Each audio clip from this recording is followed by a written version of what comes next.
وعليكم السلام ورحمة الله وبركاته.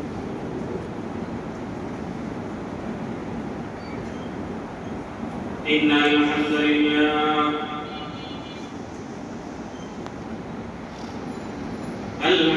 لله وكفى وسلام على عباده الذين اصطفى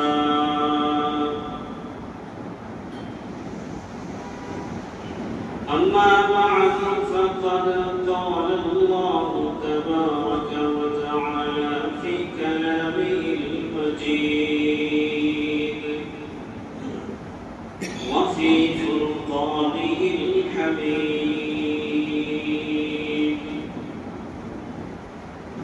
أعوذ بالله من الشيطان الرجيم.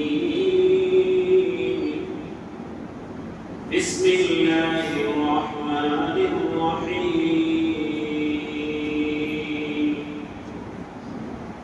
إنا أعطيناك الكوثر فصل لربك وانحر إن شانئك هو الأبتر. صدق الله العظيم وصدق رسوله النبي الكريم. ونحن على ذلك لمن الشاهدين والشاكرين والحمد لله رب العالمين. سبحانك لا علم لنا إلا ما علمتنا إنك أنت العليم الحكيم. أحبك شكل القلوب اللهم صل على محمد وعلى آل محمد كما صليت على إبراهيم وعلى آل إبراهيم إنك حميد مجيد. اللهم بارك على محمد وعلى آل محمد كما باركت على إبراهيم وعلى آل إبراهيم إنك حميد مجيد. معزز حضرات علماء کرام নিদারাম মুসলিম যুবক ভাইরা বাবার বয়সে আমার বাবার সমতুল্য বয়সী বাবা আল্লাহ রাব্বুল আলামিনের দরবারে অসংখ্য পবিত্র শুকর ও সুজুদ যে মহান রব্বুল আলামিন আমাকে আপনাকে আজ পর্যন্ত হায়াতে বাঁচিয়ে রেখেছেন, দেহ সুস্থ সবল রেখেছেন, অন্তত এতটুকু শারীরিক মানসিক শক্তিমত্তা দান করেছেন যার বদৌলতে আজকে আমরা পাক সাফে ঈশার নামাজ জামাতের সাথে আদায় করতে পেরেছি। ধারাবাহিক সাপ্তাহিক যে তাফসীর নামাজের উপরে সেই তাফসীরে আমরা সমবেত হয়েছি। এই তৌফিকটুকু যে মহান রব্বুল কারীম আমাকে আপনাকে সবাইকে দান করলেন, সেজন্য সেই মহান রব্বুল আলামিনের দরবারে দিল থেকে জবান খুলে কালিমাত শুকর আদায় করে বলি আলহামদুলিল্লাহ। লক্ষ কোটি দরুদ সালাম বর্ষিত হোক আমার আপনার নবী বিশ্ব নবী হাবিব কিবরিয়া রাসূল খুদা সাইয়্যিদুল মুরসালিন খাতামুন নবিয়্যিন সাইয়্যিদুনা হযরত মুহাম্মদুর রাসূলুল্লাহ সাল্লাল্লাহু আলাইহি ওয়াসাল্লাম। আর দরুদ সালাম বর্ষিত হোক তার সাহাবায়ে কেরাম, তাবিঈন, আইম্মায়ে তাবিঈন, আইম্মায়ে মুজতাহিদিন, সালাফে সালিহিন, যুলকারিদিন, আজ পর্যন্ত যত মুমিন মুমিনাত কবর বাসিন্দা হয়ে গেছেন, আল্লাহ তাআলা সকলের কবরকে জান্নাতের টুকরা বানিয়ে দেন। সকলে বলেন আমিন। আমিন। বিশেষ করে আমরা এখানে যারা উপস্থিত হয়েছি, আমাদের আত্মীয় স্বজন, পাড়া প্রতিবেশী, বন্ধু বান্ধব, পরিচিত জনদের মধ্য থেকে যারা কবর বাসিন্দা হয়ে গেছে, আমরা দোয়া করি আল্লাহ তাআলা তাদের কবরকে জান্নাতের টুকরা বানায় দেন। আমিন। আমরা এখানে যারা উপস্থিত আছি, ছোট বড় মাঝারি যে কোনো ধরনের রোগে আক্রান্ত আছে, দোয়া করি আল্লাহ তাআলা সবাইকে পূর্ণ সুস্থতা নিয়ামত নসিব করে বলেন আমিন। সম্মানিত হাজিরিন, ধারাবাহিক তাফসীর চলমান। আয়াতের ধারাবাহিকতা না থাকলেও তাফসীরের ধারাবাহিকতা চলমান। সেজন্য আজকে পবিত্র কোরআনে কারীমের 108 নম্বর সূরা সূরাতুল কাউসার, এই সূরাটি আপনাদের সামনে পাঠ করেছি। আল্লাহ রাব্বুল আলামিন যদি তৌফিক দান করেন তাহলে এই সূরাকে কেন্দ্র করে আমরা সামান্য কিছু দিক আলোচনা করব। দোয়া করি আল্লাহ তাআলা এই আলোচনা থেকে আমাদের সর্বপ্রথম এবং আপনাদেরকে শিক্ষা অর্জন করার তৌফিক নসিব করুন আমিন। আমরা যারা কোরআন শরীফ পড়তে জানি, একটা বিষয় খেয়াল করি খুব মনোযোগের সাথে। তাফসীরুল মাহফিল, তাফসীরুল কোরআন, মসজিদের তাফসীর আর বাহিরের ওয়াজ মাহফিলের তাফসীর পার্থক্য আছে। ওয়াজ মাহফিলের তাফসীর বছরে একবার হবে, সেখানে অনেক এদিক সেদিক কথা হবে, সুন্দর কণ্ঠ হবে, এগুলো থাকবে। সেখানে দিনের খোরাকের পাশাপাশি কানের খোরাকও হবে। আর মসজিদ ভিত্তিক যে তাফসীরগুলো, সেই তাফসীরগুলোতে দিনের খোরাক হয়, জ্ঞান অর্জন করা যায়, যদিও কানের খোরাক কিছুটা হলে কম।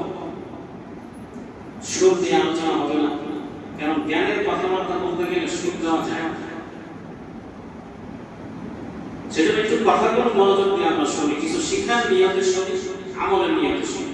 আমরা তো কোরআন শরীফ পড়ি, যারা পড়ে না, যারা পারে কোরআন শরীফ পড়তে জানে, নিয়মিত পড়ে, অন্তত পক্ষে রমজান মাস হলো একটা বেতন দেওয়া মরহুম মা বাবার উদ্দেশ্যে বা আত্মীয় স্বজনের উদ্দেশ্যে ইসলামের সওয়াবের জন্য একটা দুইটা বেতন দিয়ে থাকে। প্রতিটি সূরার শুরুতে একটা কথা লেখা থাকে। আপনারা হয়তো সেই লেখাগুলো কোন কোন কোরআন শরীফে বাংলাতে লেখা থাকে, আর কোন কোন কোরআন শরীফে আরবি দিয়ে লেখা থাকে। ওই লেখাটা হলো বিসমিল্লাহর আগে সূরার নামটা লেখা থাকে, সূরার নামটা লেখা থাকে। ডান পাশে সূরার আয়াতের পরিমাণটা লেখা থাকে, বাম পাশে এই সূরাতে কয়টা রুকু আছে এটা লেখা থাকে। সূরার নামের পাশে লেখা থাকে মাক্কিয়া অথবা মাদানিয়া। আমি যে সূরাটি আপনাদের সামনে পাঠ করেছি, আলহামদুলিল্লাহ আশা করি সকলেই সূরাটি জানেন, নামাজের মধ্যে আপনারা নিয়মিত পাঠ করেন। ছোট্ট সূরা, কোরআন শরীফের মধ্যে পরিমাণের দিক দিয়ে, আয়াতনের দিক দিয়ে সবচাইতে ছোট সূরা হলো সূরাতুল কাউসার। এই সূরা এখানে লেখা আছে সূরাতুল কাউসারি মাক্কিয়া। মক্কা, মক্কা এর দিকে সম্বন্ধ করে মাক্কিয়া। কোন কোন সূরার মধ্যে লেখা থাকে সূরাতুল মাদানিয়া। যেমন একটু পরে সূরাতুল নাসরের মধ্যে আসবে সূরাতুল নাসরি মাদানিয়া। সূরাতুল বাকারা শেষে আসবে সূরাতুল বাকারাতি মাদানিয়া। এই যে সূরার নাম, নামের পরে তার একটা পরিচিতি উল্লেখ করলে এটা মানতে হবে। সূরাতুল কাউসারি মাক্কিয়া, শাব্দিক তরজমা হলো কাউসার সূরাটি মাক্কিয়া। মাক্কি বলে কেউ কেউ বুঝেন মক্কার দিকে সম্মত, যেহেতু কেউ কেউ বুঝেন এটা মক্কার মধ্যে। আসলে সঠিক বিষয়টা এমনটা না। আল্লাহ রাসূল সাল্লাল্লাহু আলাইহি ওয়াসাল্লাম মনোযোগ দিয়ে শুনলেন, কোরআন শরীফ তো পড়ে, তো রহস্যটা জানেন, এই মাদানিয়া মাক্কিয়া রহস্যটা কি? আল্লাহ রাসূল সাল্লাল্লাহু আলাইহি ওয়াসাল্লাম মক্কাতে জন্মগ্রহণ করেছেন। নবুয়ত প্রাপ্তির আগ পর্যন্ত তিনি মক্কাতে ছিলেন। নবুয়ত প্রাপ্তির পর আরো 13 বছর তিনি মক্কাতে ছিলেন। নবুয়ত পেয়েছেন 40 বছর বয়সে, আরো 13 বছর ছিলেন। তাহলে কত বছর বয়স হলো? 53 বছর। মানে জীবনে যৌবন কাল, পৌরকাল পুরাটাই আল্লাহ রাসূল কাটিয়েছেন মক্কায়। 53 বছর বয়স হওয়ার পরে আল্লাহর নির্দেশে তিনি মক্কা ছেড়ে চলে গেলেন মদিনায়। এই মক্কা ছেড়ে মদিনায় যাওয়াকে আরবিতে বলা হয় হিজরত। এই যে বছর আল্লাহ রাসূল মক্কা থেকে মদিনায় হিজরত করেছেন ওই বছরের থেকে আরবি বর্ষের গণনা শুরু হয়েছে। এজন্য ওই বর্ষটাকে বলা হয় হিজরি বর্ষ। হিজরতের বছর আল্লাহ রাসূল যে বছর হিজরত করেছেন সেই বছরের থেকে যেহেতু এই বর্ষের গণনা, এজন্য সেই গণনার নাম কি হিজরি। সৌর বর্ষ আর আরবি বর্ষের মাঝে পার্থক্য, ইংরেজি বর্ষ আর আরবি বর্ষের মাঝে পার্থক্য। ইংরেজি বর্ষটা হয়ে থাকে সূর্যকে কেন্দ্র করে, এজন্য এটাকে বলা হয় সৌর বর্ষ। আর হিজরি বর্ষ এখানে গণনা হয় চন্দ্রকে গণনা করে, চন্দ্রকে কেন্দ্র করে, এজন্য কিছুটা পার্থক্য হয়ে যায়। 10 দিন 6 ঘন্টা কয়েক মিনিটের মতো পার্থক্য হয়ে যায়। আল্লাহ রাসূল সাল্লাল্লাহু আলাইহি ওয়াসাল্লাম যখন হিজরত করেছেন, হিজরতের আগে যে সূরাগুলো নাযিল হয়েছে সেই সূরাগুলোকে বলা হয় মাক্কিয়া। এখন আল্লাহ রাসূল মক্কায় থেকে মক্কার বাহিরে যেতে পারেন, তাইফে গিয়েছেন, তাহলেও বলবে এটাকে মাক্কিয়া।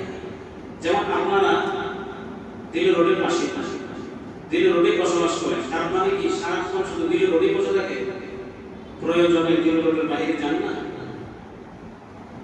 দেশে ঢাকার বাইরে চলে যান, আবার প্রয়োজন হলে দেশের বাইরেও চলে যান, আবার চলে আসেন। আপনার আবাস ভূমি বাসস্থান দিল্লি রোড, কিন্তু আপনি প্রয়োজনে বিভিন্ন কারণে বেকারণে আপনি দিল্লি রোডের বাইরে যান। আল্লাহ রাসূল এরকম একটা জীবন কাটিয়েছেন। মক্কাতে তিনি বসবাস করতেন, কিন্তু প্রয়োজনে তিনি তায়েফও গিয়েছেন, প্রয়োজনে তিনি বাহিরেও গিয়েছেন, মক্কার বাহিরেও গিয়েছেন। ওই সময় কোরআনের আয়াত নাযিল হয়েছে। তো যেখানেই যান না কেন, হিজরতের আগে যে সূরাগুলো নাযিল হয়েছে সেই সূরাগুলোকে বলা হয় মাক্কিয়া। আর হিজরতের পরে যে সূরাগুলো নাযিল হয়েছে সেই সূরাগুলোকে বলা হয় মাদানিয়া। অথচ হিজরতের পরে রাসূল মদিনা যাওয়ার পরে কি শুধু মদিনাতে বসেছিলেন? মক্কাতে তো এসেছেন।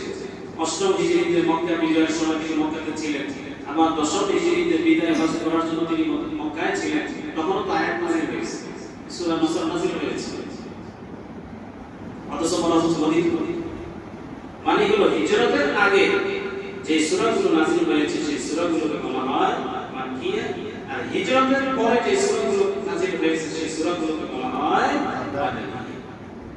আমাদের এই সূরা, যে সূরাটা আমরা পড়েছি 108 নম্বর সূরা, সূরাতুল কাউসার, এই সূরাতুল কাউসার মাক্কিয়া লেখা যেহেতু আছে, তাহলে বোঝা গেল এই সূরাটা হিজরতের আগে নাযিল হয়েছে। কোরআন শরীফের আয়াত সূরা নাযিল হওয়ার জন্য কিছু প্রেক্ষাপট আছে। কোরআনকে নাযিল করেছেন আল্লাহ তাআলা 2 ধাপে। প্রথম ধাপ সবে কদরে, লৌহে মাহফুজ থেকে নিয়ে আল্লাহ তাআলা গোটা কোরআনটাকে নাযিল করে দিয়েছেন সামায়ে দুনিয়া, দুনিয়া আসমান, প্রথম আসমান। এই গোটা কোরআনটাকে সবে কদরের রাতে আল্লাহ তাআলা নাযিল করেছেন প্রথম আসমান। প্রথম আসমান থেকে জিবরিলের মাধ্যমে বাকি 23 বছর অল্প অল্প করে গোটা কোরআনটা নাযিল করেছেন আল্লাহ রাসূলের কাছে। তাহলে কোরআন নাযিল লৌহে মাহফুজ থেকে গোটা কোরআন পুরোটাই নাযিল হয়েছে সবে কদরে প্রথম আসমান। আল্লাহ রাসূলের কাছে আসে নাই, প্রথম আসমান। সেখান থেকে 23 বছরে 13 বছর মক্কায়, 10 বছর মদিনায়, এই 23 বছরে আল্লাহ রাসূলের কাছে অল্প অল্প করে যখন যতটুকু প্রয়োজন, যেই জায়গা থেকে নেওয়ার প্রয়োজন সেই জায়গা থেকে আল্লাহ তাআলা নাযিল করেছেন। জিবরিল যখন নাযিল করতেন, তো জিবরিল নাযিল করার পাশাপাশি বলে দিতেন, ইয়া রাসূলুল্লাহ, এই অংশটা কিন্তু অমুক সূরা এত নম্বর আয়াতের পরে, এটা বলে দিতেন। এই সূরা কমপ্লিট সূরা, এটা এত নম্বর সূরা পড়ে। এই যে কোরআন দেখতেছেন না, এই কোরআন হুবহু এখানে যেরকম আছে, আলিফ লাম মিম এর আগে সূরা ফাতিহা, সূরা ফাতিহার পর আলিফ লাম মিম, এইভাবে আস্তে আস্তে আস্তে সূরা নাস এখানে যেভাবে আছে লৌহে মাহফুজের মধ্যে পুরো কোরআনটা সেভাবে আছে। সুবহানাল্লাহ। কিন্তু নাজিল কিন্তু ধারাবাহিক কিভাবে হয় না যে সূরা ফাতিহা আগে নাজিল কি সূরা ফাতিহা আগে হয়েছে না সূরা ইকরা বিসমি রাব্বিকাল্লাযী খালাক এটা কি নাজিল হয়েছে আশ্চর্য খবর শুনবেন এটা পুরো সূরা নাজিল হয় নাই পাঁচ আয়াত আল্লাহ রাসূলকে নবুয়ত দান করা হয়েছে সর্বপ্রথম যে আয়াতের মাধ্যমে সূরা আলাকের 5 আয়াতের মাধ্যমে পুরো সূরা না পরের অংশগুলো পরে নাজিল হয়েছে 5 আয়াত নাজিল হয়েছে প্রথম এর মানে কি বুঝা গেল কোরআন 23 বছরে যখন যতটুকু প্রয়োজন যে মুহূর্তে ওই মুহূর্তে আল্লাহ তাআলা নাজিল করেছেন এই মুহূর্তগুলোকে বলা হয় প্রেক্ষাপট বাংলাতে বলে প্রেক্ষাপট আমাদের আরবি উর্দু ভাষায় বলা শানে নুজুল আরবিতে বলা হয় আসবাবুন নুজুল বা সাবাবুন নুজুল কোরআন নাযিল হওয়ার প্রেক্ষাপট এই সূরাটার একটা প্রেক্ষাপট আছে এই সূরাটা নাযিল হওয়ার প্রেক্ষাপটটা কি আল্লাহ রাসূল সাল্লাল্লাহু আলাইহি ওয়াসাল্লামের চার যে আপনারা জানেন তিন ছেলে ছিল ছেলেদের একজনও কি নাই জীবিত থাকে ছোট বয়সী 6 মাস 1 বছর 1.5 বছর বয়সী কি হয়ে গেছে মারা গেছে এটা আল্লাহ রাব্বুল আলামিনের বহুত বড় হিকমত ও রহস্য আছে আল্লাহ রাসূল সাল্লাল্লাহু আলাইহি ওয়াসাল্লামের ছেলে কাসিম এই কাসিমের নামে আল্লাহ রাসূলের উপনাম আবু কাসিম সন্তানের নামে বলে না অমুকের বাবা রফির বাবা আবু বকরের বাবা এরকম বলে কিনা নাম বলে না যখন সন্তান বড় হয়ে যায় তো সন্তানের সামনে তখন নাম বলে ডাকে না অমুকের বাবা বলে ডাকে অমুকের মা বলে ডাকে এটা সম্মান দেখা যায় আপনার বাবাও কিন্তু বয়স হয়ে গেলে আপনাকে নাম নিয়ে ডাকে না বলে যে অমুকের বাবা আপনার বড় মেয়ে নাম ধরে অমুকের বাবা আসনি বলে আসলে বিকাশ সন্তানের সামনে নিজের সন্তানকে নাম ধরে ডাকে সম্মান তো আল্লাহ রাসূল সাল্লাল্লাহু আলাইহি ওয়াসাল্লামের এক ছেলে ছিল কাসিম ওই ছেলের নামের দিকে আল্লাহ রাসূলের উপনাম হয়েছে আবুল কাসিম তো আল্লাহ রাসূল সাল্লাল্লাহু আলাইহি ওয়াসাল্লামের এই ছেলেটা মারা গেছে সন্তান মারা গেছে মানুষ তো কষ্ট তো আছে এদিক দিয়ে কাফেররা মক্কার কাফেররা এখন আল্লাহ রাসূলের কোনো ছেলে নেই মেয়ে আছে ছেলে আছে মক্কার কাফেররা আবু জাহেল উতবা আস বিন ওয়াইল বড় বড় লিডাররা সম্মিলিতভাবে বসে হাসি মজাক করতেছে আল্লাহ রাসূলকে আর ওর কথা কি বলো কত নির্বংশ যার সন্তান হয় না বা সন্তান হওয়ার পরে তার আগে সন্তান দুনিয়া থেকে চলে যায় আরবিতে তাকে বলা হয় আবতা আরবিতে তাকে কি বলে আবতা বাংলাতে বলা হয় নির্বংশ তার বংশ নেই সন্তান নেই বলেন তো নির্বংশ এই একটা গালি না কত বড় কষ্টের একটা বিষয় আল্লাহ রাসূলের দিকে সন্তান মারা গেল এর শোকা হতো ওদিক দিয়ে কাফেররা মজা করতেছে আর রাসূলকে গালি দিচ্ছে আবতা বলে হাসি মজা করতেছে আর কি বলতেছে মুহাম্মদ যে মিশন নিয়ে এসেছে এই মিশন তো মুহাম্মদ পর্যন্তই চলবে এরপরে এটা বন্ধ হয়ে যাবে কারণ তার তো ছেলে নাই এই মিশনকে সামনে নিয়ে যাবে সামনে এটাকে বাড়িয়ে নিয়ে যাবে কে কাজে টেনশন করো না তার এই মিশন শেষ হয়ে যাবে তার এই মিশন নির্বংশ এইভাবে যখন কাফেররা বলাবলি করতে লাগলো আল্লাহ রাসূল একদিকে সন্তানের সঙ্গে শোকা হতো অপরদিকে কাফেররা রাসূলকে এইভাবে গালিগালাজ দিতেছে এইজন্য আল্লাহ রাসূল অত্যন্ত ভারাক্রান্ত মনে কষ্টে রাসূল বসে আছে আরশের উপর থেকে আল্লাহ রাসূলের কষ্ট দূর করার জন্য এই সূরা কাউসার নাযিল করে দিলেন ইন্না আ'তাইনাকাল কাউসার নিশ্চয়ই আমি আপনাকে হে নবী কাউসার দান করেছি কাউসার মানে প্রভূত কল্যাণ অসীম কল্যাণ আমি আপনাকে দান করেছি দুনিয়া আখিরাতে অফুরন্ত কল্যাণ আমি আপনাকে দান করেছি এই আয়াত নাযিল করে আল্লাহ রাসূলকে সান্ত্বনা দিচ্ছেন আল্লাহ উপর আরশের উপর থেকে আল্লাহ রাসূলকে সান্ত্বনা দিচ্ছেন ইন্না আ'তাইনাকাল কাউসার নিশ্চয় আমি হে নবী আমি আপনাকে কাউসার দান করেছি আমি ব্যাখ্যা একটু পরে আসছি, আমি আগে আয়াতের তরজমাগুলো শেষ করি। নিশ্চয়ই আমি আপনাকে কাউসার দান করেছি, যেহেতু আমি আপনাকে কাউসার দান করেছি, নিয়ামত দান করেছি, নিয়ামতের শুকরিয়া স্বরূপ আপনি ফাসালি লিরাব্বিকা ওয়ানহার, আপনি আপনার রবের জন্য সালাত পাঠ করুন, সালাত কায়েম করুন এবং কুরবানি করুন। ওয়া ইন্না শানিআকা হুয়াল আবতার, আর যারা আপনার প্রতি বিদ্বেষ পোষণ করে মূলত তারাই লেজ কাটানের বংশ। আবু জাহেলের বংশ আছে, আবু জাহেলের বংশ আছে। সে আস বিন ওয়াইলের নামটা মাত্র আমার মুখ থেকে আপনারা শুনেছেন, এর আগে শুনেছেন? আস বিন ওয়াইল একজন কাফের, যে কাফের আল্লাহ রাসূলকে আব্দা বলেছিল, নির্বংশ বলেছিল। এই যে এই নামটা আপনারা আমার কাছ থেকে শোনার আগে শুনেছেন। আর আমার নবী মুহাম্মদের নাম, আমার নবী মুহাম্মদের নাম যারা রাসূলকে দেখে নাই, আমরা দেখি নাই, 1450 বছর পরে এসেছি, আমরা রাসূলের নাম তো নিজের নামের পাশে লাগিয়ে রেখেছি, মুহাম্মদুর সুবহানাল্লাহ।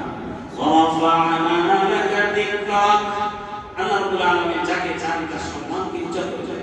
আল্লাহ রাসূলের সম্মানকে উঁচা করে দিয়েছে আযানের সাথে আল্লাহ রাসূলের নাম। ও কি চমৎকার, আল্লাহর নামের সাথে তার নাম। আশহাদু আল্লা ইলাহা ইল্লাল্লাহ, আশহাদু আন্না মুহাম্মাদার রাসূলুল্লাহ। সে জাপান থেকে সূর্য উদয় হয়, জাপান থেকে ফজরের আযান ভেসে আসে, সেখানে যেরকম আশহাদু আন্না মুহাম্মাদার রাসূলুল্লাহ আসে, সুদূর আমেরিকার মধ্যে আযান হয়, সেখানেও কিন্তু আযানের মধ্যে আশহাদু আন্না মুহাম্মাদার রাসূলুল্লাহ। পুরা পৃথিবীটাকে আপনি পৃথিবীটা ঘুরে, এই পুরা পৃথিবীটাকে যদি আপনি মিনিট দিয়ে ভাববেন, প্রতিটা মিনিটে এমন একটা অঞ্চল নাই যে অঞ্চলের মধ্যে আমার আল্লাহর সাথে আমার রাসূলের নামের উচ্চারণ জানা। এই যে এখন আপনাদের এখানে আছেন, স্কুল পরে মাদ্রাসা মসজিদে আছেন, এটা এক জায়গায়। আমাদের এই ঢাকার সভার চেয়ে 5 মিনিট পরে আসে সময়টা, এরকম সময় আছে না? এরকম অঞ্চল আছে কিনা বলে, তাহলে আমরা 5 মিনিট আগে আযান দিলাম, তার 5 মিনিট পরে আযান দিলাম। এশার আযানটা 5 মিনিট আগে এখানে হয়েছে, এশার আযানটা 5 মিনিট পরে ওখানে হয়েছে। প্রত্যেক 20 মাইল পর পর 1-2 মিনিট করে কমে যায়, বেড়ে যায়। পশ্চিম দিকে গেলে 1 মিনিট করে বাড়বে, পূর্ব দিকে গেলে 1 মিনিট করে কি কম, প্রতি 20 মাইল পর পর।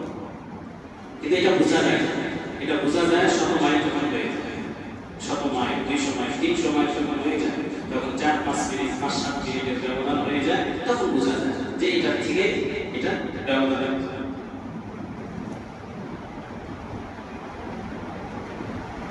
এই সূরা আল্লাহ রাসূল সাল্লাল্লাহু আলাইহি ওয়াসাল্লামকে সান্ত্বনা দিচ্ছেন। কি সান্ত্বনা? যারা আপনাকে বিদ্বেষ করে, আপনাকে নিয়ে হাসি মজা করে, তারাই নির্বংশ হয়ে যাবে।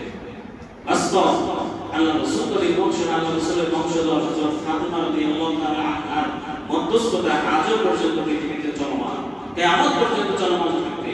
এটা হলো আল্লাহ রাসূলের সরাসরি ঔরসজাত সন্তান। আর উম্মতকে বলা হয় নবীর রূহানি সন্তান। উম্মতকে কি বলে? নবীদের রূহানি সন্তান, আধ্যাত্মিক সন্তান। আধ্যাত্মিক সন্তান তো সারা দুনিয়া এখন পর্যন্ত ছড়িয়ে আছে। এটা হলো আল্লাহ রাসূলের সন্তানের কথা। আর আল্লাহ রাসূলের মিশন, যে মিশন নিয়ে তারা বলেছিল রাসূলের ইন্তেকালের পরে তার মিশনেরও ইন্তেকাল হয়ে যাবে, সেই মিশন কি আজও পর্যন্ত আছে কিনা বলে 52টা রাষ্ট্রে ইসলামী সংখ্যা গরিষ্ঠ, মুসলমান সংখ্যা গরিষ্ঠ কয়টা রাষ্ট্রে? 52টা রাষ্ট্র। আর সারা পৃথিবীতে মুসলমান ছড়িয়ে ছিটিয়ে আছে। অনুসারী কমে নাই, অনুসারী জনমান বৃদ্ধি পেতেই আছে।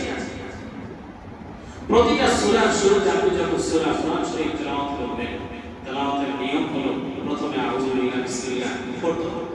আউযু বিল্লাহ পড়াটা ওয়াজিব। فإذا قرأت القرآن فاستعذ بالله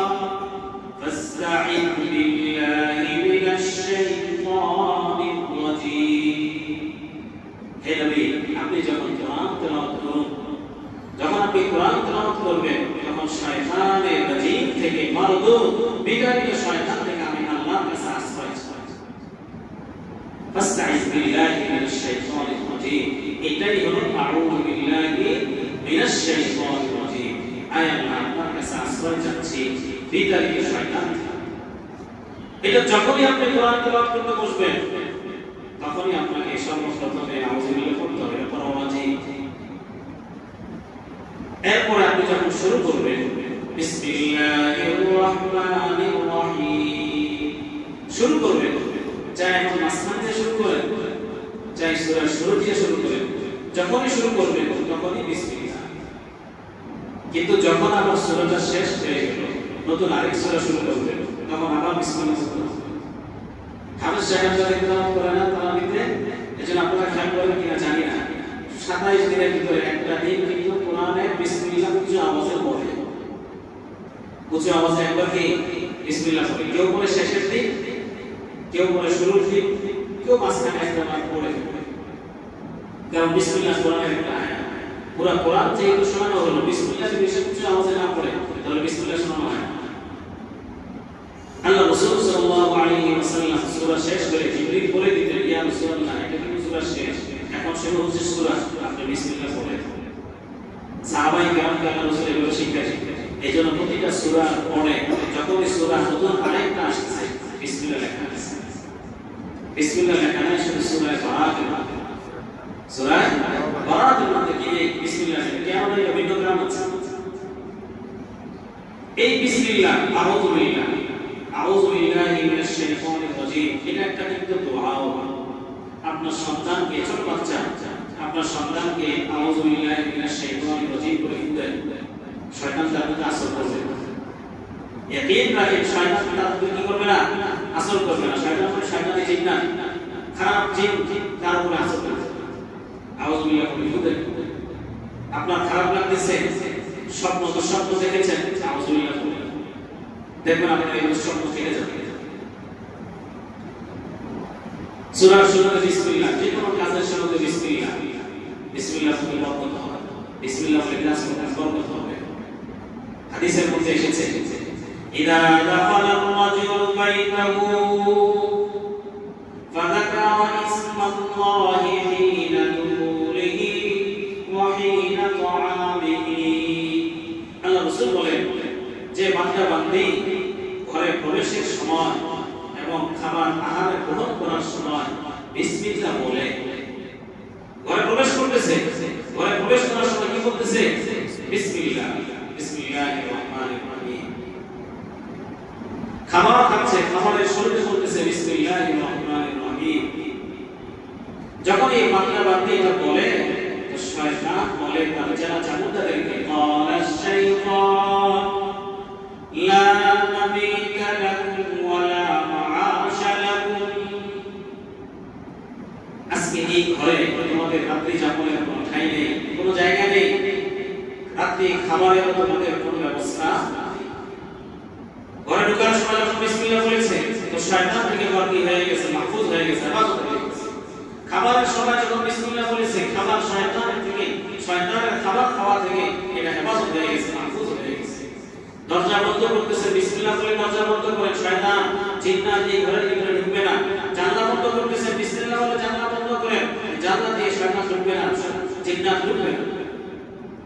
হাদিসের কথা, রাতের বেলা হাদিসের মধ্যে এসেছে, রাতের বেলা বালা মুসিবত নাযিল হয়, যখন খাবারের উপরে গুদাম থাকে, খোলা থাকে, ঢাকনা থাকে না, ওই খাবারের উপরে বালা মুসিবত পড়ে।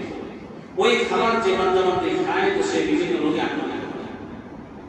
এজন্য আল্লাহ রাসূল বলেন, রাতের বেলা তোমরা পাত্রগুলোকে ঢেকে রাখবে, ঢাকার কোনো কিছু নেই, একটা কাঠি দিয়া হলেও বিসমিল্লাহ বলে এটাকে কাঠিটা দিয়ে রাখবে।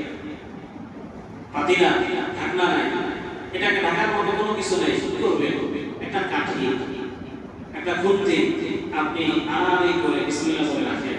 আল্লাহ রাসূল বলেন, সেই পাত্রে আর বালা মুসিবত নাযিল হবে। বিসমিল্লাহ বলে টাকা পয়সা পকেটে রাখেন। খোদার কসম করে বলতেছি, কোরআনকে সামনে রেখে আপনার পকেট আপনার পকেট থেকে টাকা চুরি করতে পারবেন। মোবাইল টাকা বিসমিল্লাহ বলে দেখবেন এই পকেট থেকে মোবাইল আমার পকেট মারা চুরি করতে পারবেন। আমি আজকে আমলটা করতেছি, আজকে 25টা বছর যাবত, আমি যখন থেকে ছোট বয়সে এই আমলটা শুনেছি, তখন থেকে আমি এই আমল করতেছি। আজ পর্যন্ত আলহামদুলিল্লাহ আমার পকেট মারে কখনো চুরি করতে পারে, টাকা চুরি করতে পারে। একবার 2014 সালে আমার বাচ্চার কোলে বড় মেয়েটা কোলে ব্যাগ পিছনে, এই হাতে একটা ব্যাগ পরিবার নিয়ে যাচ্ছি, বাড়িতে যাচ্ছি, বাসে বসে ঠিক ওই মুহূর্তে আমার পরিশ্রম হয় ভিড়াভিড়ির মধ্যে পকেট থেকে মোবাইলটা ধরে ফেলছে। মোবাইলের মধ্যে যখন পকেট হাত ঢুকে ফেলছে, মোবাইল ধরে ফেলছে, আল্লাহর কি মেহেরবানি, আমিও তার হাত ধরে ফেলছি। এইভাবে বিশ্বাস করেন আপনাদের, এইভাবে ধরে ফেলছি। অথচ আমার এই হাতে বাচ্চা, পিছনে ব্যাগ, এই হাতেও ব্যাগ, এই দিক দিয়েও ব্যাগ।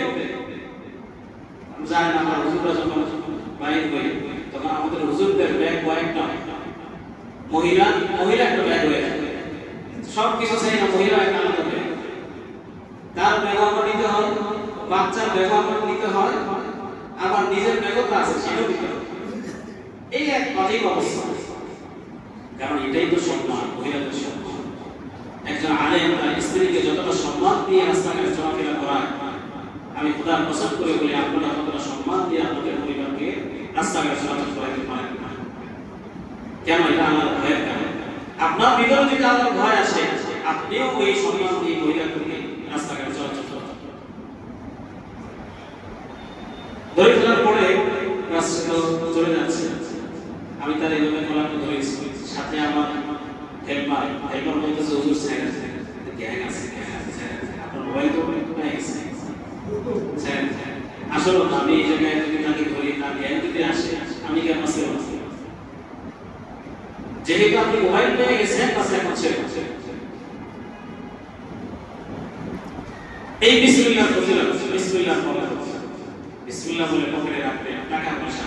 আমি আজকে আপনাদেরকে বলে গেলাম, আপনি বিসমিল্লাহ বলে এই টাকা এখানেই রাখবেন। যেটা আটকানোর সময় বিসমিল্লাহ বলে আটকান, পকেটে রাখার সময় বিসমিল্লাহ বলে রাখেন, পকেটের যেটা আটকানোর সময় বিসমিল্লাহ বলে আটকান। দেখবেন যে এই পকেট না কাটবে না। এই পকেট থেকে আপনাদের পকেটের চোরের নজর পড়বে না। চোরের নজর পড়লে আরেক চোরের পকেট, আপনার পকেটে না। আল্লাহ রাব্বুল আলামিন, আল্লাহ রাসূল সাল্লাল্লাহু আলাইহি ওয়াসাল্লামকে বলতেছেন, হে নবী, আমি আপনাকে কাউসার দান করেছি। কাউসারের এক শব্দের অর্থ হলো প্রভূত কল্যাণ। কাউসার শব্দের এক অর্থ হলো হাউজে কাউসার। হাউজে কাউসার। কাউসার শব্দের এক অর্থ হলো জান্নাতের নহর। কাউসারের অনেকগুলো অর্থ আছে, আমি তিনটা অর্থ আপনাদের সামনে তুলে ধরলাম।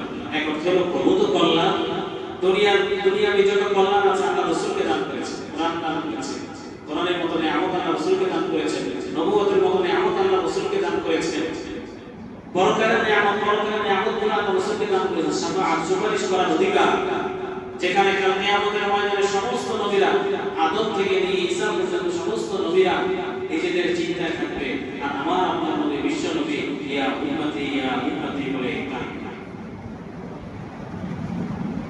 শাফাআত কুবরা, এটা একমাত্র আল্লাহ রাসূলের সুন্নাহ। এই নিয়ামত আল্লাহ রাসূলকে দান করেছেন। তো দুনিয়াবি উখরবি ইহকালে এবং পরকালে সমস্ত কল্যাণ হে নবী আমি আপনাকে দান করেছি। এর মধ্যে একটা হলো হাউজে কাউসার। হাউজে কাউসারের পরিধি কত?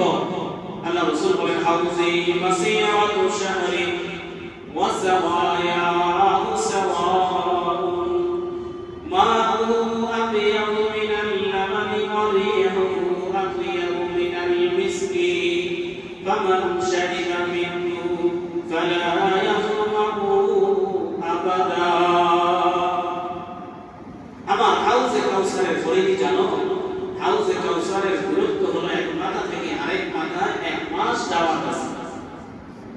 কি দিয়ে যাওয়ার রাস্তা? আল্লাহ রাসূল বলেন, এটা কি বিদ্যুৎ গতিতে, ঘোড়ার গতিতে, নাকি প্লেনের গতিতে, না রকেটের গতিতে, নাকি উটের গতিতে, না পায়ের গতিতে? কিসের গতিতে 1 মাসের রাস্তা? এটা আল্লাহ রাব্বুল আলামিন ভালো জানেন। কত বিশাল বড়,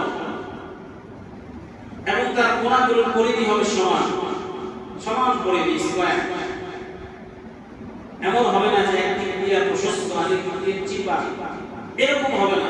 সাওয়ায়া মুসাওয়াউন মা'হু আবয়াদু মিনাল লাবান, হাউজে কাউসারের পানি হবে দুধের চেয়ে সাদা। ওয়া রিহুহু বাড়ির গ্রাম সভা সমাবেশকে আম্বরের চাইতে উত্তম। আল্লাহ রাসূল বলেন ফামান শারিবা মিনহা ফালা ইয়াযমাউ আবাদা, যে বান্দা বান্দি আমার হাতে সে হাউজে কাউসারের পানি পান করবে ওই বান্দা বান্দি জান্নাতে যাওয়ার পর্যন্ত কখনো সে তৃষ্ণার্ত হবে না। আল্লাহ রাব্বুল আলামিন আমাদেরকে সে হাউজে কাউসারের পানি নসিব করে বলেন আমিন। একদম আল্লাহ রাসূল পানি পান করাতে থাকবেন, একদম উম্মতের বেশে আল্লাহ রাসূলের পবিত্র হাতে পানি পান করার জন্য ছুটবে ফেরেশতারা মাঝখানে বের দিয়ে তাদেরকে আল্লাহ রাসূল বরাবর যেতে দিলেন। আল্লাহ রাসূল বললেন তাদেরকে ছাড়ো ফেরেশতারা বললেন ইয়া রাসূলুল্লাহ, আপনি তো জানেন না তারা আপনার পর আপনার দিনের ভিতরে কি কি অসৎ কাজগুলো করেছে, আপনি তো জানেন না তাদের আমলনামায় এগুলো লেখা আছে। এজন্য আল্লাহর পক্ষ থেকে নিষেধ, তাদেরকে হাউজে কাউসারের পানি পান করানো যাবে না। আল্লাহ রাসূল বললেন সুবহান লিমান বাদালা বাদি, দূর হও আমার সামনে থেকে দূর হয়ে যাও, যারা আমার পর আমার দিনের মধ্যে পরিবর্তন সাধন করেছে আমার সামনে থেকে দূর হয়ে যাও। তাদের আর কখনো জান্নাত তো দূরের কথা, জান্নাতের গ্রাম তারা পাবে না, জাহান্নামের ঠিকানায় হবে জানেন চিরস্থায়ী ঠিকানা। আল্লাহ রাব্বুল আলামিন ওই সমস্ত লোকের অন্তর্ভুক্ত হওয়া থেকে আমাদেরকে হেফাজত করতে পারেন আমিন আমিন। আল্লাহ রাসূল সাল্লাল্লাহু আলাইহি ওয়াসাল্লামকে আল্লাহ তাআলা সান্ত্বনা দিয়ে অনেক নিয়ামত দান করলেন, হাউজে কাউসারের মতো নিয়ামত দান করলেন। এই নিয়ামত দান করার পরে এখন বান্দার কাজ আল্লাহ নিয়ামতের শুকরগুজার। আল্লাহ রাব্বুল আলামিন আল্লাহ রাসূল বলতেছেন হে নবী, আমি তো আপনাকে নিয়ামত দান করেছি, কাউসার নিয়ামত দান করেছি, হাউজে কাউসার দিয়েছি, প্রভূত কল্যাণ দিয়েছি, আমি আপনাকে এত এত নিয়ামত দান করলাম, আপনি আমার জন্য নামাজ ফাসাল্লি লিরাব্বিকা, আপনি আমার জন্য নামাজ পড়েন, আপনার রবের জন্য নামাজ পড়েন। এই নামাজ কোন নামাজ? এই নামাজ হলো ঈদুল আজহা নামাজ। কোন নামাজ? ঈদুল আজহা। এক তাফসীর মতে নামাজ হলো ঈদুল আজহা নামাজ। ঈদুল আজহা নামাজ পড়ে, নামাজের পরে কি করে? ওয়াদহার, কুরবানি। তো ঈদুল আজহা নামাজ পড়ি আমরা, নামাজের পরে কি করি? কুরবানি করি। এটা আল্লাহ রাসূলের আমল। আরেক ব্যাখ্যা হলো সাধারণ নামাজ, আপনার দৈহিক ইবাদত যা আছে। কি ভাই নামাজ কি দৈহিক ইবাদত না? নামাজ পড়তে কি টাকা লাগে? নেমিয়া নামাজ পড়তে কি পয়সা লাগে? নামাজ পড়তে কি মান সম্পদ লাগে? কিছুই লাগে না। নামাজ পড়তে দেহটা লাগে। যে আমল, যে ইবাদত করার জন্য দেহটা লাগে, এই আমলগুলোকে বলা হয় ইবাদাতে বাদানিয়া। ইবাদাতে বাদানিয়া দৈহিক আমল। আর যে আমল করার জন্য টাকা লাগে, অর্থ লাগে, সেই আমলগুলোকে বলা হয় ইবাদাতে মালিয়া, আর্থিক আমল। তো আপনি দৈহিক আমল করেন, পাশাপাশি আর্থিক আমল করেন। কুরবানি করতে হলে সম্পদ লাগবে কিনা বলেন? কুরবানি করার জন্য কি লাগবে? সম্পদ লাগবে, টাকা লাগবে। টাকা দিয়ে আপনার গরু কিনতে হবে, খাসি কিনতে হবে, উট কিনতে হবে, ছাগল কিনতে হবে, ভেড়া কিনতে হবে। বা কিনা নাই, আপনার নিজেরই সম্পদ আছে, আপনার উট আছে, ভেড়া আছে, নৌকা আছে, সম্পদ। তো সম্পদের বিনিময়ে আপনি কুরবানি, সম্পদের মাধ্যমে কুরবানি। আর কি ইন্না শানিআকা হুয়াল আবতার। হে নবী, আপনাকে যারা নির্দেশ করেছে আবু জাহেল অথবা আস বিন ওয়াইল, মক্কার সেই কুখ্যাত কাফেররা, আল্লাহ রাসূল সাল্লাল্লাহু আলাইহি ওয়াসাল্লামকে আল্লাহ বলতেছেন তারাই নির্বংশ, তারাই হবে নির্বংশ। আপনার বিদ্বেষ পোষণকারীরাই হবে চূড়ান্ত নির্বংশ, তাদের সন্তানাদি থাকবে না।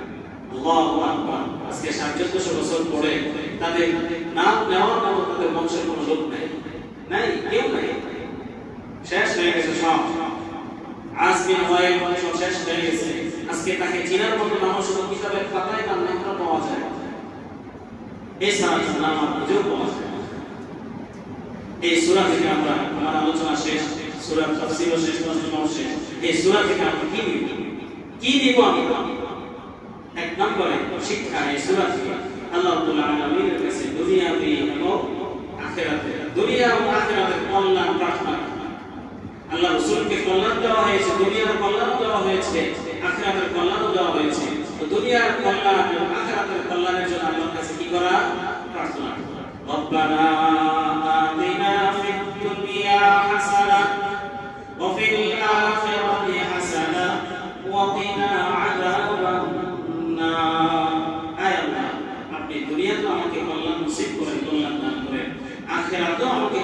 দান করেন এবং আমাকে জাহান্নামের আযাব থেকে মুক্তি দান করেন। আল্লাহ রাব্বুল আলামিন শিখিয়ে দিয়েছেন। আমি এই সূরা থেকে একটা শিক্ষা পেলাম, দুনিয়া ও আখিরাতের কল্যাণ লাভ করার চেষ্টা করবেন। দুনিয়ার কল্যাণ, আখিরাতের কল্যাণ। যখন আপনার দুনিয়ার কল্যাণ ও আখিরাতের কল্যাণ লাভ হয়ে গেল, আখিরাতের কল্যাণ কি? নামাজ পড়তে পারলে, নামাজ পড়ার জন্য দোয়া করতে হবে, আয় আল্লাহ আপনি আমাকে 5 ওয়াক্ত নামাজ জামাতের সাথে মসজিদে এসে পড়ার তৌফিক দান করেন। আয় আল্লাহ আমাকে সম্পদ দিলে যাকাত দেওয়ার তৌফিক দান করেন। আয় আল্লাহ আরো বেশি সম্পদ দিলে আমাকে হজ করার তৌফিক দান করেন। আয় আল্লাহ আমাকে সম্পদ দিলে আমার প্রতিবেশী ভাইদের খোঁজ খবর নেওয়ার তৌফিক দান করেন। এই যে এইভাবে দোয়া করতে হবে নেক কাজের জন্য। আর দুনিয়াবি কাজ কি? দুনিয়াবি কাজ আপনারা বুঝেন, ব্যবসা হালাল ভাবে যেন আল্লাহ তাআলা বরকত দান করেন, ব্যবসার মধ্যে যেন আল্লাহ তাআলা ধ্বংস থেকে আল্লাহ তাআলা হেফাজত করেন, ব্যবসা লাঠে উঠা থেকে যেন আল্লাহ তাআলা ব্যবসাকে হেফাজত করেন, চাকরি করেন চাকরির অর্থের মধ্যে যেন আল্লাহ তাআলা বরকত দান করেন, ভালো মাইনে পান এমন একটা চাকরির ব্যবস্থা যেন আল্লাহ তাআলা করে দেন। এইভাবে দুনিয়ার লাভের জন্য দোয়া করবেন। আপনি দোয়া করলেন, দোয়া করার পরে দুনিয়ার একটা আমল করতে পারলেন, ভালো একটা চাকরি হয়ে গেল, কিংবা আপনি আখিরাতের আমলের জন্য দোয়া করেছেন, এখন আপনি এশার নামাজ পড়তে পারলেন। এই যে দুনিয়ার কল্যাণ লাভ হলো, আখিরাতের কল্যাণ লাভ হলো, এরপর আপনার করণীয় কি? এই সূরা থেকে দ্বিতীয় শিক্ষা হলো আপনার করণীয় হলো আল্লাহর জন্য ইবাদত, আল্লাহর জন্য তাওহীদভাবে ইবাদত করা, আল্লাহর জন্য আর্থিকভাবে ইবাদত করা, যেটা আল্লাহ রাসূল করেছেন। আল্লাহ রাসূলকে আল্লাহ তাআলা প্রভূত কল্যাণ হাউজে কাউসার দান করেছেন। এরপরে আল্লাহ তাআলা বলতেছেন আপনি নামাজ পড়েন, আপনি কুরবানি করেন, জানের কুরবানি করেন, মালের কুরবানি করেন, জানের কুরবানি নামাজ পড়েন, জিহাদ ফি সাবিলিল্লাহ বলে জিহাদে চলে যান। আল্লাহ রাসূল জিহাদ করেছেন, অর্থাৎ জানের মালের যখনই যে কুরবানি আপনার সামনে আসবে কুরবানি করেন। আর এই মানুষের জন্য ভালো মানুষ, যে ভালো মানুষ ভালো কাজ করতেছে তার খারাপ চাইবা, কারণ খারাপ চাইতে গেলে তুমি খারাপ হয়ে যাবে। আবু জাহেল, উতবা, সাইবা তারা আল্লাহ রাসূলের খারাপ চেয়েছিল, নিজেরাই খারাপ হয়ে গেছে। এই সূরা থেকে 3 নম্বরে শিক্ষা হলো আমি আমার পার্শ্ববর্তী ভাই, বন্ধু বান্ধব, পাড়া প্রতিবেশী সে আমার চেয়ে আগে বেড়ে যাচ্ছে, টাকা পয়সার দিক দিয়ে আগে বেড়ে যাচ্ছে, নেকির দিক দিয়ে আগে বেড়ে যাচ্ছে, আমি তার সমালোচনা করব না, আমি তার খারাপটা চাইব না, আমি তার বদনাম কুৎসারণা করব না। এটা এখান থেকে শিক্ষা। যদি করি তো এর হিতে বিপরীত আমারই হবে। আমি কি করব? আমি আমার কাজ চালিয়ে যাব। আমার ভাই যে কাজ করে কত করেছে, পারলে তুমিও করো, আপনিও করেন। আল্লাহ রাব্বুল আলামিনের খাজানা কমতি আছে, আল্লাহর খাজানা কি অভাব আছে যে আপনার ভাইকে দিতে পারে, আপনাকে দিতে পারবে না? আপনার ভাই যদি টাকা পয়সা মালের সম্পদের মালিক হয়ে যায়, আপনিও চেষ্টা মেহনত করতে থাকবেন, আল্লাহ তাআলা আপনাকেও দান করবেন। আপনার ভাইয়ের সম্পদ ধ্বংস হয়ে যায়, এই চিন্তা চেতনা করার নাম হলো হিংসা। এই চিন্তা চেতনা করার নাম কি ভাই? হিংসা। এই হিংসা এক আমলকে ওইভাবে খেয়ে ফেলে যেভাবে আগুন মরা লাকড়িকে খেয়ে ফেলে। আল্লাহ রাব্বুল আলামিন এই কথাগুলোর উপর আমল করার তৌফিক দান করেন। আমিন। সর্বপ্রথম আমাকে এবং আপনাদেরকে আল্লাহ রাব্বুল আলামিন এই কথাগুলোর উপর আমল করার তৌফিক দান করেন। দুরূদ শরীফ আল্লাহুম্মা সাল্লি আলা মুহাম্মাদ ওয়া আলা আলি